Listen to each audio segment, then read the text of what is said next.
दोस्तों, अम्बेडकरवाद हरबंसलाल बघेल जी का ये किताब है।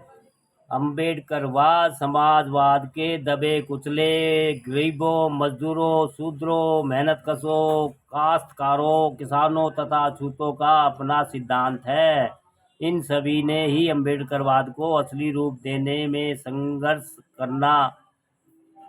करना है। इंडिया में कभी भी कार्ल मार्क्स की ओर से पेश किया गया सिद्धांत मार्क्सवाद नहीं आ सकता और न ही इंडिया में यह सिद्धांत कभी असली रूप ले सकता है। इसका कारण यह है कि मार्क्सवाद केवल वर्ग संघर्ष, क्लास स्ट्रगल पर आधारित यूरोप या जर्मनी जैसे समाज के लिए ही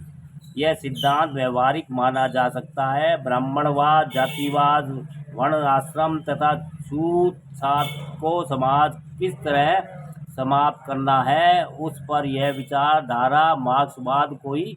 लाभदायक सिद्ध नहीं हो सकती तथा भविष्य में भी यह मार्क्सवादी विचारधारा कोई फलदायक या लाभकारी नजर नहीं आती। कुछ सामाजिक विरोधी शक्तियों से सावधान और बचकर रहना बहुत ही जरूरी है। यह बात याद रखना और नोट करना बहुत जरूरी है कि जाति प्रथा और वर्ण आश्रम प्रधान समाज के किसी भी ब्राह्मण या ब्राह्मण के घर में पैदा हुए बच्चे या इंसान के लिए कम्युनिटी कम्युनिस्ट बनना बहुत ही नहीं बल्कि असंभव ही है। इसका कारण ये है कि हिंदू वेदों, ग्रंथों, पुस्तकों, स्मृतियों, शास्त्रों और हिंदू धर्म और हिंदू संस्कृति में रत्ती भर भी विश्वास प्रकट करने वाला कोई भी इंसान कभी भी जन कल्याण या सामाजिक, आर्थिक, राजनीतिक और शैक्षणिक समानता के सिद्धांतों की कल्पना भी नहीं कर सकता।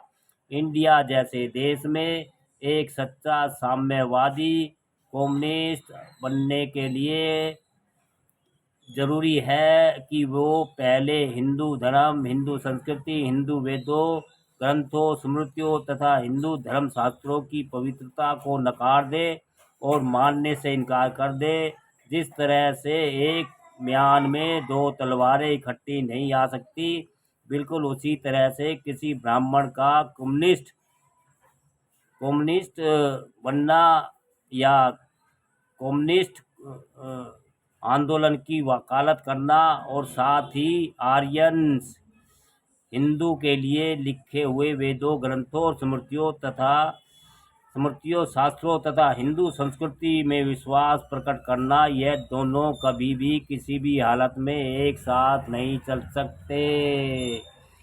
हाँ, यह जरूरी है कि कम्युनिस्ट आंदोलन को रोकने के लिए, कम्युनिस्ट आंदोलन को समाप्त करने के लिए, कम्युनिस्ट आंदोलन को गलत दिशा देने के लिए, कम्युनिस्ट सिद्धांत में फेरबदल करने के लिए, कम्युनिस्ट सिद्धांत में मिलावट करने के लिए या अपना निजी स्वार्थ पूरा करने के लिए कोई भी ब्राह्मण, कोई भी स्वर्ण